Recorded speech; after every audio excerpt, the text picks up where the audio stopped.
Right now, everyone thinks that they have a chance this year. Well, everyone, almost everyone. What separates the Jaguars and makes them any different? We'll talk about it today on Locked On Jaguars.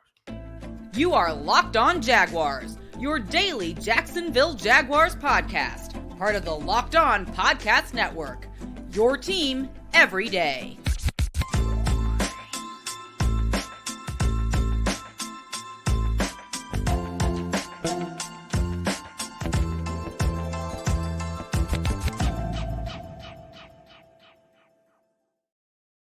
Hello, once again. Thank you for joining me here on the Locked On Jaguars podcast. I'm Tony Wiggins, the host of the Locked On Jaguars podcast, where it's your team every day. And we thank you for making us your first listen.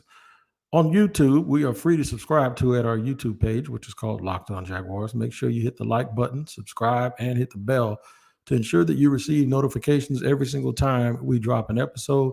And if you listen to audio podcasts, make sure wherever you listen to those audio podcasts, you tap in every single day to make sure you don't miss an episode because we drop one every day. All right. Shout out to the everydayers that listen to the program every single day. One of y'all, I think I blocked today on Twitter. It happens sometimes. Don't take it personal.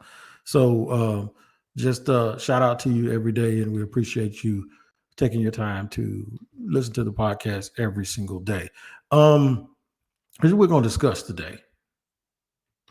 After I tell you who is today's sponsor, that is Gametime. Download the Gametime app, create an account, and use code LOCKEDONNFL for $20 off your first purchase. Last minute tickets, lowest price guaranteed. Cannot forget that for all y'all that's trying to buy tickets to the game this weekend. So what we're going to talk about is the games that are going to soon be played that count in about 2 weeks. The games will actually start to mean everything and count for everything that you guys want it to. They'll, when they go up to Indy in 2 weeks after the preseason game, which is, I'll give you a preview of that tomorrow.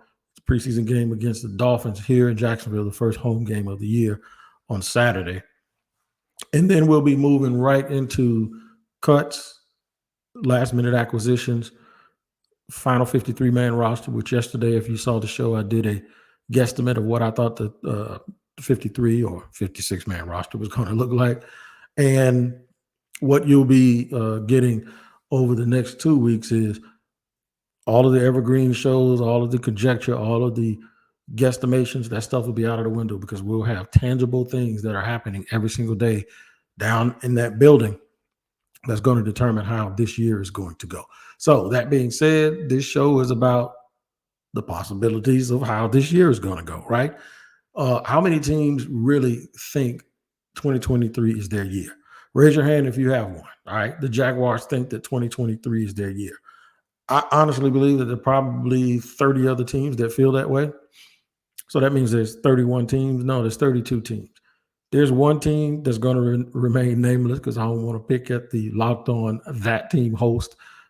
Trust me, he's got enough going on right now. He don't need me piling on them and all of the things that they're doing. But a hint, they made a couple of trades today. Okay, I will go there. It's the Arizona Cardinals. There is no damn way in hell. Shout out to my man, Alex Clancy. There's no way the Cardinals actually believe that they have a chance to do anything this year. They don't. No matter how they talk about it, the Jaguar fans have been there. The Jaguars as an organization have been there where you can't even fake it. Just like everyone knows, you're going to stink this year. It's what it is, man. That's just what it is. And they're not even moving like a team that thinks they're going to win this year or that they have hope to win this season. So we're glad we're not in that boat. But what makes the Jaguars different from all of these other teams that think that they're going to win? We're going to discuss that. What must they do to make the magic happen? That's going to be segment 3. The other 2 topics we're going to hit in segment 1 and 2. Segment 3 is what must they do? There's things of commission and there's things of omission, like things that you do that you shouldn't, and then there are things that you should do that you don't. We're going to talk about the things that they have to do to win, not the things that they should do that they don't. We don't have those negative projections on the show. All right, so let's not bury it. How many teams actually really believe this is their year? I said it's 31. Realistically, I'd say 20. There are actually 20 teams that think. Now, notice what I'm saying. I'm not saying that there are 20 teams that actually have a shot.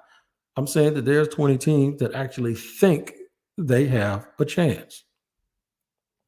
There's 31 that hope they have a chance, right? They're optimistic and they're gonna let's see what happens. All right. The Cardinals already know they're gonna get their ass whooped. So that's not. I'm not even including them. They know it's a hard year, and I think they're really building towards the future. And sometimes you got to let it go off the rails before you can get it back on. I get it. And I ain't trying to pile on them. I'm just dead serious about that, right? The Jaguars are one of those teams that believes they're going to win this year.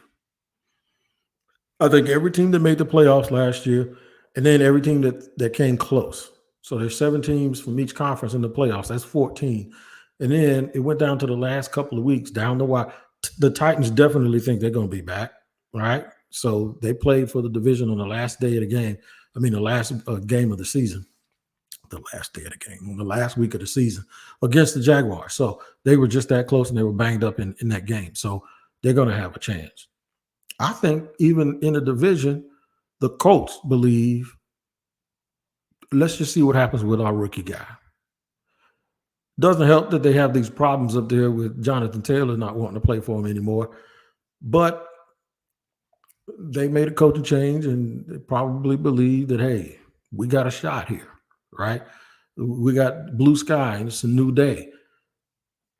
The Houston Texans, a lot of new energy in the building, a lot of new players, a lot of sacrifices over the last couple of seasons. And now they believe that they have a good coach and a competent quarterback. Once they got rid of Deshaun Watson, they feel like they're going to make a run. What makes the Jaguars any different? I'm going to get to that in segment 2.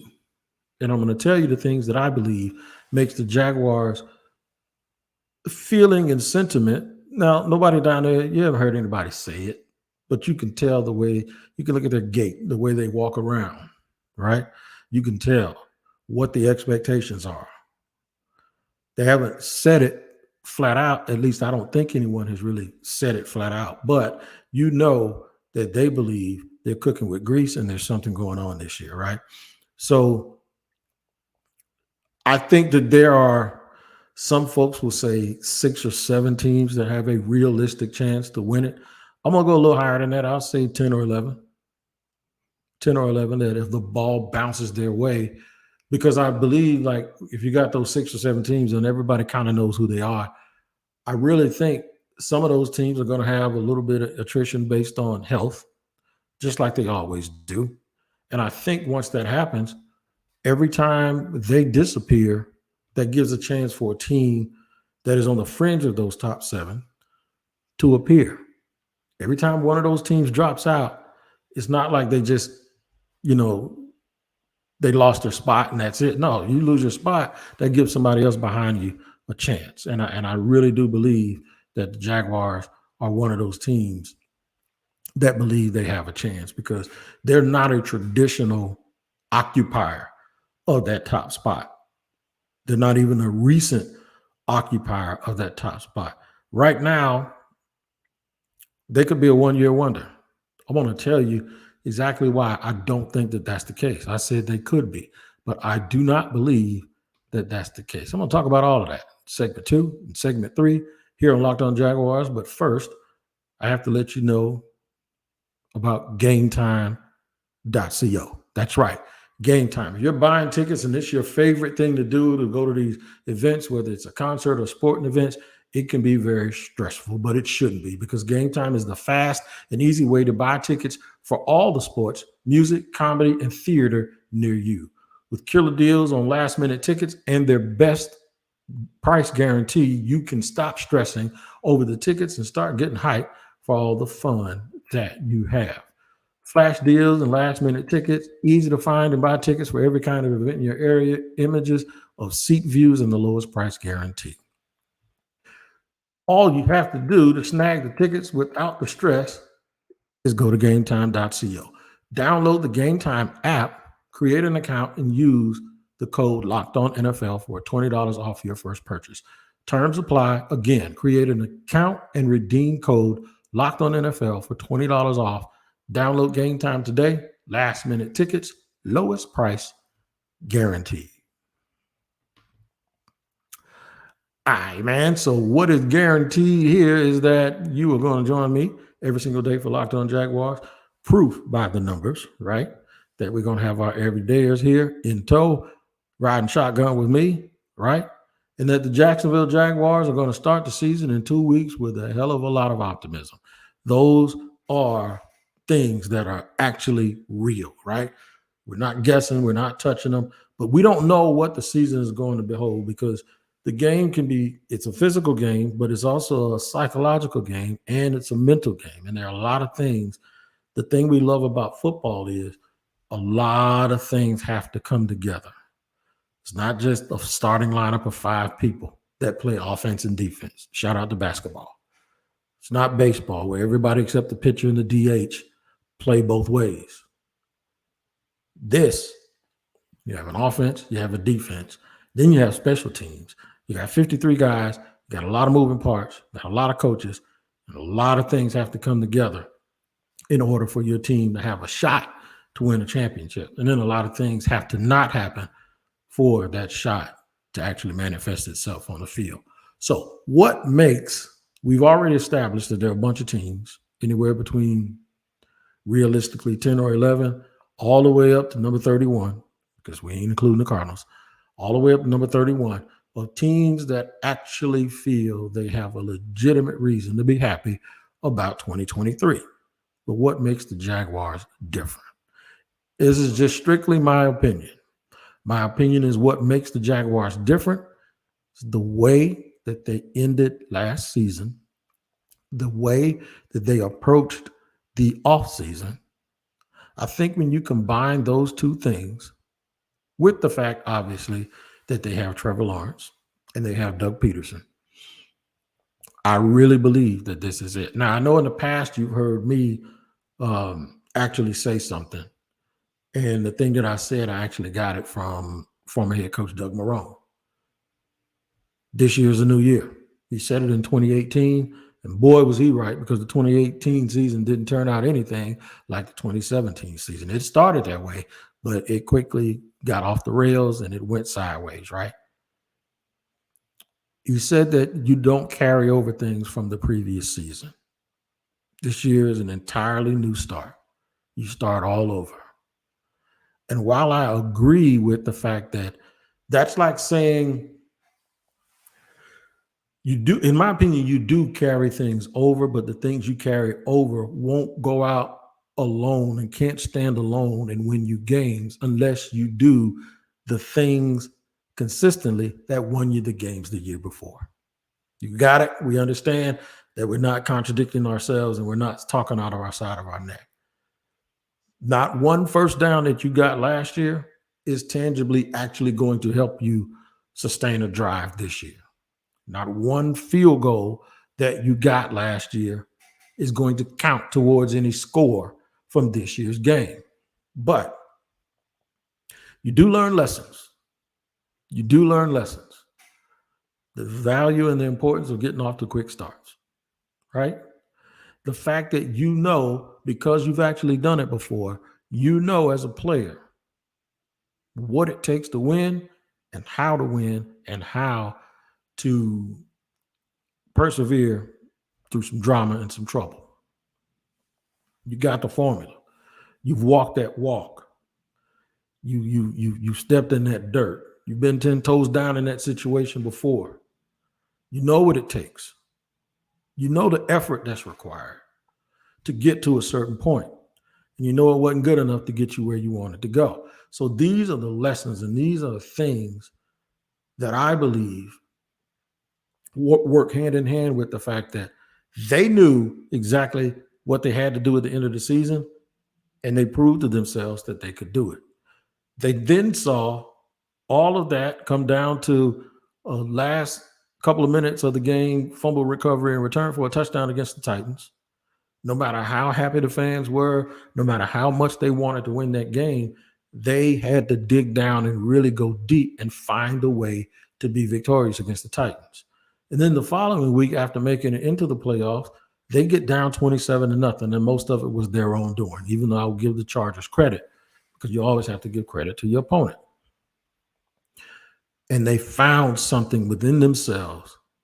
And in going out and doing it, remember I said it's important to have demonstrated performance, to go out and actually do it and have the confidence to go to Kansas City and play a real clean game, but just fall short to the eventual Super Bowl champions. And the approach and the mindset of Trevor Lawrence standing in the tunnel, shaking all of those guys' hands, letting them know we'll be back. Combined with the fact that even if I disagreed with it, which I probably did, as an organization, they decided we like this group. Let's supplement this group with some stuff. We ain't going to go crazy in free agency. We're not going to overpay anybody to bring them back, even though we want them all back. Let's go in free agency and make sure we take care of our own people and then get some depth guys. No big names. Now let's go back into the draft and get some more of our guys that fit what we want to do, that are not only need picks, but some of them are trait choices, just like they've always made, and some of them aren't. Some of them are guys like Yashir Abdullah that doesn't have those traits that you're looking for, but you deviated away from that a little bit because you just need specific types of playmakers. Having the confidence and learning how to overcome the adversity at the end of the year, understanding that even after you lost to the Chiefs, we're going to be all right. Trevor standing up in the tunnel telling everybody, hey, man, good game. Don't hang your head. To then having that backed up by the front office and they're saying, you know what? We're going to bring them all back for the most part. Let's put the band together. Keep the band together. No Ard Key, obviously. No Jawan Taylor. But for the most part, let's create some competition. Let's bring in some guys that are tough, that have played at a high level in college, that have a nice body of work. Let's look at this, make sure we incorporate the guys that we had on the practice squad or the guys that we had a futures contract on that we've been developing. Let's set the tenor for the offseason so that everybody works out and everybody works hard. All of the guys are going to come back. Let's try to improve from within and supplement from the outside. And we can talk bad about that process all we want to. Like I said, if you go back and look at some of my shows during the draft or before the draft during free agency, I was like, come on, man, y'all got to do something. But at the end of the day, while I don't do this as a fan, I do it as a fan of the city of Jacksonville, but I don't do this as a fan. I try to do this logically. And I'll admit that I'm not a part of the process. I'm not in the building. I'm not looking those guys in the eye. I'm not rubbing elbows with those players in that intimate coach, player, locker room, meeting room aspect. So I don't have all the information that the coaches and those guys have. I can only look from the outside and think, why are they doing that? And then at the end of the day, like right now, you try to make sense out of the whole thing. And I actually think the thing that I didn't understand is probably the reason why, and the thing that makes them different from any other team that thinks that they're going to be good. Now we got to talk about what they have to actually do when the season starts. Not things to avoid happening. Nope. We don't talk about not fumbling. We talk about protecting the ball. So we're not going to talk about things that the omission side of it. We're not going to talk about things that they shouldn't do that they should be doing. We're going to talk about things that they should do that hopefully they do, and take a positive, proactive approach to really looking at why this team actually does have a shot. I'll tell you why the magic can happen and how it can happen, and I'll do that in just a second here in the third and final segment on Locked On Jaguars.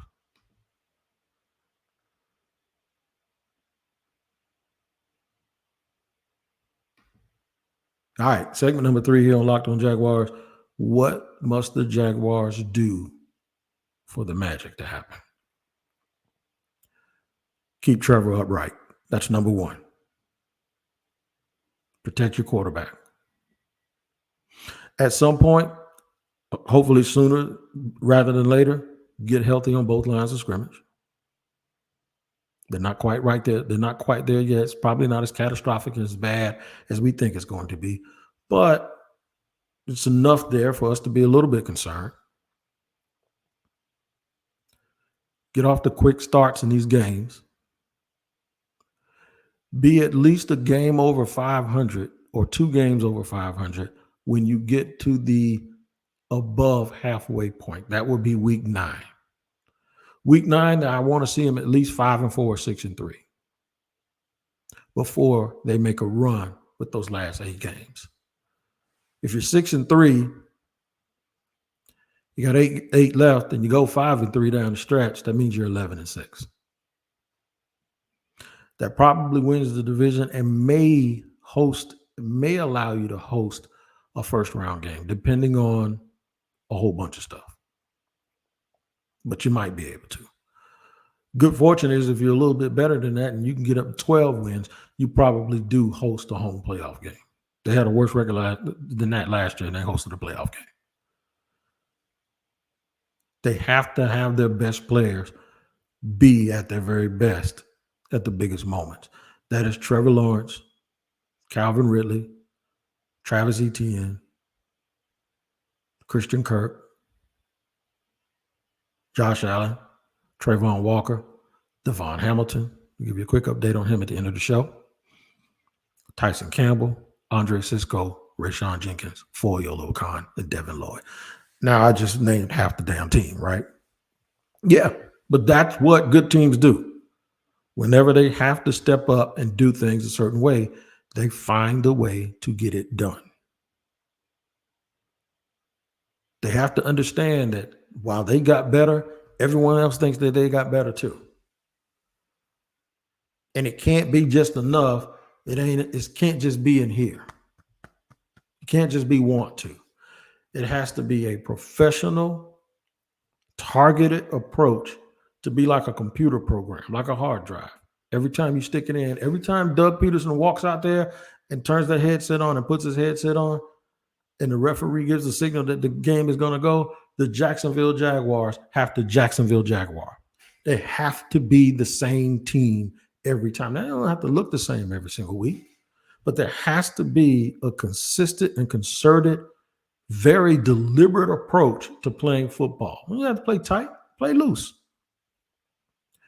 But just know who you are even when you're not standing in front of the mirror. That's what they have to do, because the good teams know who they are. Even if things aren't going their way, they never blink because they know eventually they're going to finish. They're going to finish, and they're going to do what they have to do. Because the more they start doing those things, their opponent will recognize it, and it'll have a mental and a psychological effect on their opponent.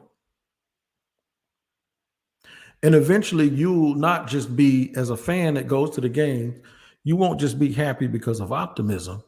You'll be happy because of expectation. You ever cheered for a team and you knew they were going to whop? They were going to whop everybody. I know you have in college. There's been some good college teams around here, whether you're a Seminole, Gator, or Bulldog. You know, and some of y'all are probably Hurricane fans too. When you absolutely know there ain't nothing they can do. They can make it interesting. It's like that meme everybody says. I don't care who you get. 4 Loco, 4 Musketeers, 4 Connect 4, Jags gonna win by 4. That kind of stuff. You know, it's like no matter what, I don't care. I don't care what you do. I don't care what adversity we go through. I don't care what happens. You know what time it is. Someone told me a story the other day that when the Jaguars were winning against the Eagles last year, they traveled to the Philly game, and it was 14-0 early. Eagle fan turned around and say, "Enjoy it, because we're about to walk y'all down." You already know what's about to happen. Eagles scored 21 straight. Dude turned around and say, "What'd I tell you?" That's the kind of arrogance that comes from having a team that traditionally figures it out during the game and they can win. And that's the kind of team I think the Jaguars will be this year if they take a very deliberate, thoughtful approach to come out every single week and execute and not just live on bravado and want to, because those things get you penalties too. If they actually come out every single week and execute and become like a computer program. Almost to the point where Trevor comes up to the line, even now, this is not really it, but this is a little bit me just being me, right? Trevor can come out and go, hey, we running it over there. Trevor can turn into Larry Bird. I'm shooting the ball from right over here. There ain't a damn thing you're going to do about it. I hope Trevor doesn't really do that. But you get the feeling that I'm trying to give you. The feeling that I'm trying to give you is you can come out and you can know exactly where it's going. He'll be like, yeah, we on our way. And there's nothing you can do not because they want it better or want it more, not because they're just that much better than you from a physical standpoint, but it's because they are going to execute and do everything the way it's supposed to be done.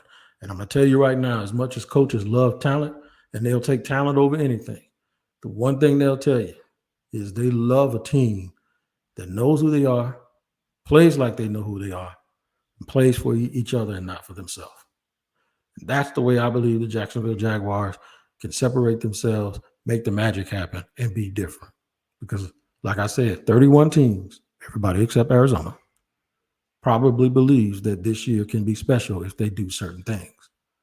The thing that will separate Jacksonville is if they garbage in, garbage out, take the lessons that they learned from last year and be hell-bent on being a super organized team that plays the same way every single week.